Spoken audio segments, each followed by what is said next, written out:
Hello everyone. Before I share the word of God, let's pray first. Father, in the name of Jesus, we come to you with humility. Thank you, Lord, that we are still alive today. Thank you for your grace, for your love, and for your mercy, that all, Lord, is well to our family, to each and everyone, Lord, who is watching, who is hearing your word today as I share your word today in the name of Jesus. Open their spirit, Lord, of understanding, O God, and touch their heart. In the name of Jesus we pray.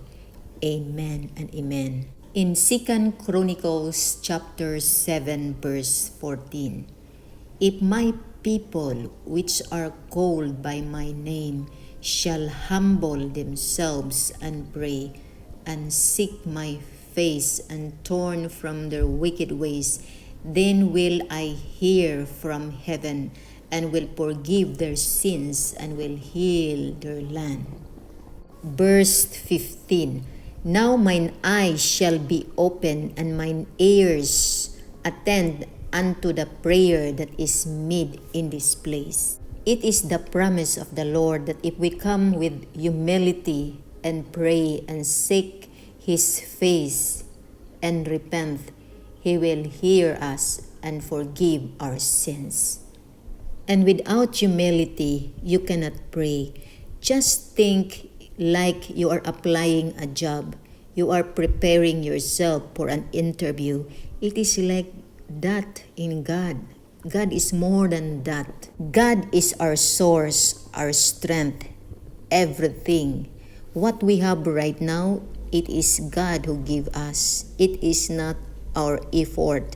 Because without strength that God is giving us, we cannot do it. We cannot work. So what is your situation right now that it's hard for you to overcome? Surrender it to God because it is His promise. If you humble yourselves before Him and seek His face and repent, He will hear you and heal you.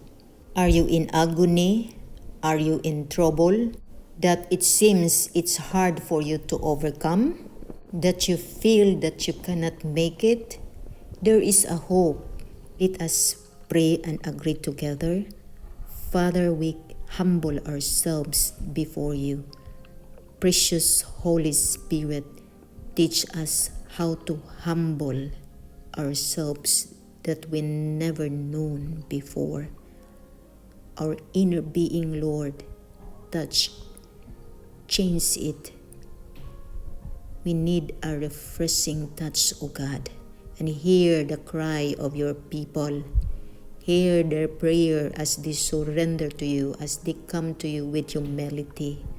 Thank you, Lord, that you are a God full of promises, that you are a God who hear our prayers, who heal us, who deliver us from any sickness and diseases. In Jesus' name we pray. Amen.